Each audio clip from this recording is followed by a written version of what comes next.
Pending జీతాలు చెల్లించాలని కోరుతూ మందమర్రిలో నిరసన వ్యక్తం చేసిన టోల్ గేట్ కార్మికుడు శశిపై సూపర్వైజర్ సతీష్ తీవ్రంగా దాడి చేశాడు.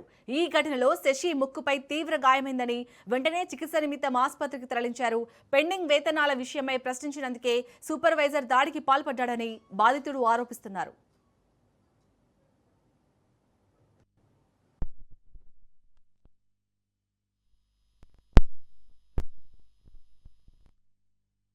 సార్ నాకు జీతం తక్కువ పడ్డది. నేను చేసే గ్రెయిన్ ఆపరేటర్ పని చేస్తాను. యాక్సిడెంట్లు అయితే నేషనల్ హైవే యాక్సిడెంట్లు అయితే ఇరిగితే తీసేటప్పుడు నాకు జీతం తక్కువ పడ్డది. నువ్వు ఇన్ఛార్జ్ చేస్తున్నా అన్నప్పుడు నేను వచ్చి నిన్ను అడగకపోతే నేను ఎవరిని అడగాలి సార్? ఇన్ఛార్జ్ అని చెప్పి నన్ను పైసలు జీతం అడిగినందుకు నన్ను కొట్టుడు చేసుడు ఈ కొట్టి ముక్కు వల్ల కొట్టింది సార్. నాకు ఇంకా మ్యారేజ్ కాలే, నాకు ముగ్గురు సిస్టర్లు. నేను పొద్దుగాల వేసుకుంటే బతకటోని. మేము నాకు ఏది ఉంటుంది కారం వేసుకొని వస్తారు రోజు పొద్దుగాల. సతీష్ అన్న క్యాండిడేట్కి నేను 2 సంవత్సరాల నుంచి చెప్పుకుంటూ వస్తున్నాను.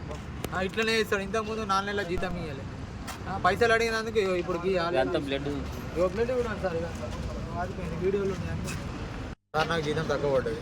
నేను చేసే గ్రెయిన్ ఆపరేటర్ పని చేస్తాను. యాక్సిడెంట్లు అయితే నేషనల్ హైవే యాక్సిడెంట్లు అయితే ఇరిగితే తీసేటప్పుడు నాకు జీతం తక్కువ పడ్డది. నువ్వు ఇన్ఛార్జ్ చేస్తున్నా అన్నప్పుడు నేను వచ్చి నిన్ను అడగకపోతే నేను ఎవరిని అడగాలి సార్? ఇన్ఛార్జ్ అని చెప్పి నన్ను పైసలు జీతం అడిగినందుకు నన్ను కొట్టుడు చేసుడు ఈ కొట్టి ముక్కు వల్ల కొట్టింది సార్. నాకు ఇంకా మ్యారేజ్ కాలే, నాకు ముగ్గురు సిస్టర్లు. నేను పొద్దుగాల వేసుకుంటే బతకటోని.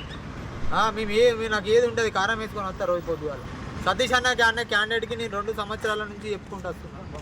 ఇట్లనే ఇస్తాడు. ఇంతకుముందు 4 నెలల జీతం ఇవ్వాలి. పైసలు అడిగినందుకు ఇప్పుడు బ్లడ్ కూడా సార్